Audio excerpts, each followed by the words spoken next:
কোনো মিছিল মিটিং ছিল, কিন্তু আমরা প্রতিটা প্রোগ্রাম প্রতিটা নেতা কর্মী জীবনে ঢুকে নিয়ে এই 18 বছর রাস্তার মধ্যে ছিল। আমরা ছিলাম, আমাদের নেতা কর্মীরা আহত নিহত গ্রেপ্তার হয়েছে, বারবার করে হামলা দিয়েছে, বিভিন্ন সময় স্থাপন করেছে এবং বিভিন্ন জায়গায় এই বিভিন্ন আন্দোলনের সময় আমার নির্বাচনী এলাকার অনেকে নৌকার মধ্যে রাত্রিবেলা জীবন যাপন করেছে। আপনারা এই খেলেন জাগের মধ্যে রাতের বেলা তারা শীতের তারা সেখানে জীবন যাপন করেছে। আমরা একটি কথা স্পষ্টভাবে বলে দিতে চাই, যারা জুলাই আগস্টে নেতৃত্ব দিয়েছেন, আন্দোলন করছেন, ছাত্র জনতা গণঅভ্যুত্থানে হাসিনার পতন হয়েছে, এটার সাথে আন্দোলন শুরু হয়েছে। আন্দোলন যাদের তারেক রহমান নিজে বক্তৃতা দিয়ে হাসিনার পতনের আন্দোলনের জন্য নেতা কর্মীদেরকে এই ছাত্রদের পিছনে দাঁড়ানোর জন্য আমাদের বিএনপিকে সেদিন তিনি ডাক দিয়েছেন।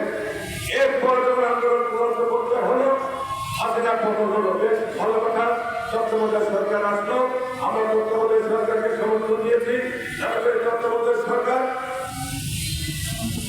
এক নির্দিষ্ট সময়ের মধ্যে তাদের কিছু কাজ আছে, সেটা শেষ করে তারা একটা নির্বাচন দেয়।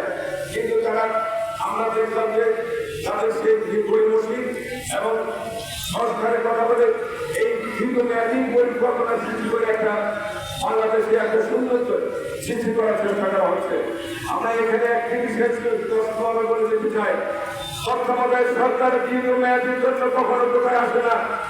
আমরা সংস্কারের জন্য আমার নেতা তারেক রহমান একটা নির্দেশনা দিয়েছে, আগামী দিনে বাংলাদেশকে যদি সঠিকভাবে পরিচালনা করতে হয়, যদি বাংলাদেশকে যদি স্বাবলম্বী হতে হয়, বাংলাদেশ যদি আত্মনির্ভরশীল একটি জাতি হিসেবে বিশ্বের মাধ্যমে দাঁড়াতে হয়, তাহলে একদিন জমা হচ্ছে বাংলাদেশের মুক্তির সড়ক। সেই লক্ষ্যে আমরা কাজ করতেছি, আমাদের নেতারা কাজ করতে যদি নেতা কর্মীরা। আজ যারা তারেক রহমান, জিয়া রহমান এবং বেগম খালেদা জিয়ার সম্পর্কে গ্রস্ত মানুষের মতন কথা বলে, এটা কিন্তু আমাদের হৃদয়ের স্পন্দন। আমরা শেষ বলে দিতে চাই, মানুষের ধৈর্যের একটা সীমা থাকে। আমরা কিন্তু বড় দল হিসেবে আমরা সবসময় স্যাক্রিফাইস করে আসছি। আমরা যতই বড় দলটি আমরা সরল সরপথে করতে চেষ্টা করি। আমাদের টার্গেট হলো নির্বাচন পর্যন্ত দেওয়া। অতিমধ্যে অনুমতি মনোযোগ আমাদের টার্গেট না।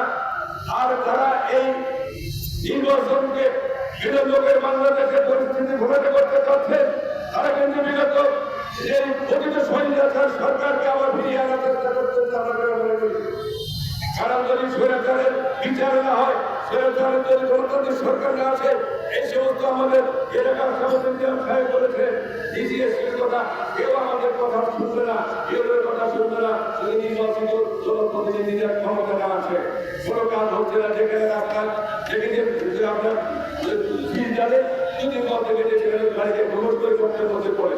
এটা হচ্ছে বর্তমান চিত্র। এটাকে নিরসনের জন্য একটা নির্বাচিত সরকারের প্রয়োজন, আমরা সেটাই দাবি করছি। অন্য কোনো কিন্তু আমরা বলছি না, কিন্তু সেটাকে ভিন্নভাবে বাংলাদেশ জাতীয়বাদী দলের ইমেজকে নষ্ট করার জন্য ওনার থেকে কোথায় কি গোলা দিয়ে বিএনপিকে চাঁদাবাজের দল হিসাবে প্রতিষ্ঠা করতে চায়। আমরা স্পষ্টভাবে বলে দিতে চাই, তারেক রহমান, জিয়া রহমানের চেয়ে যিনি স্বাধীনতার ঘোষণা দিয়েছেন, যিনি এটাকে মুক্তিযুদ্ধের ঘোষণা দিয়ে বাংলাদেশকে স্বাধীন করেছেন, যিনি এটাকে গণতন্ত্র সমর্থন করেছেন এবং ভারতের যিনি আবুসের নেতৃত্ব দিয়ে 9 বছর এদেশের আবুসের নেতৃত্ব হিসাবে সরকার গঠন করিয়ে বাংলাদেশের সংসদীয় গণতন্ত্র প্রতিষ্ঠা করেছেন। আর তারেক রহমান হচ্ছে বিগত দিনে 18টি বছর যিনি নির্যাতন শিকারের শুধু 8,000 মাইল দূরে থেকে এদেশের জনগণকে ঐক্যবদ্ধ করে, সকল নেতা কর্মীকে ঐক্যবদ্ধ করে বাংলাদেশের জনগণের সামনে একটি আইকন হিসেবে তিনি নিজেকে প্রতিষ্ঠা করতে সক্ষম হয়েছে। এই তারেক রহমান সম্পর্কে বিভিন্ন রকমের অভাষণের কথা বলে এই যে গণতান্ত্রিক পদ্ধতিকে যারা মনে করতে চায়, তারা শহীদের রক্তের সাথে প্রতারণার অবিশ্বাস করতে বলে আমরা মনে করি। তাই আসুন এই সমস্ত কাজ সরাসরি না করে ঐক্যবদ্ধ হবে, যেমনিভাবে আমরা শহীদের গঠনের লক্ষ্যে সকল রাজনৈতিক দল ঐক্যবদ্ধ হয়ে কাজ করেছি। আগামী নির্বাচনের পূর্ব পর্যন্ত ঐক্যবদ্ধ থেকে আমরা এদেশের জনগণের প্রত্যাশা অনুযায়ী এদেশকে স্বাবলম্বী করার জন্য একটি আবার সুস্থ নির্বাচনের ব্যবস্থা করি। এই নির্বাচনের মাধ্যমে জনগণের প্রতিনিধি নির্বাচন করে আমাদের এদেশের বিগত শরীর সরকারের সকল করবে শরীর যদি বিচারের ব্যবস্থা গ্রহণ করা হবে এই আশায় বক্তব্য সকলের ধন্যবাদ আমি আমার বক্তব্য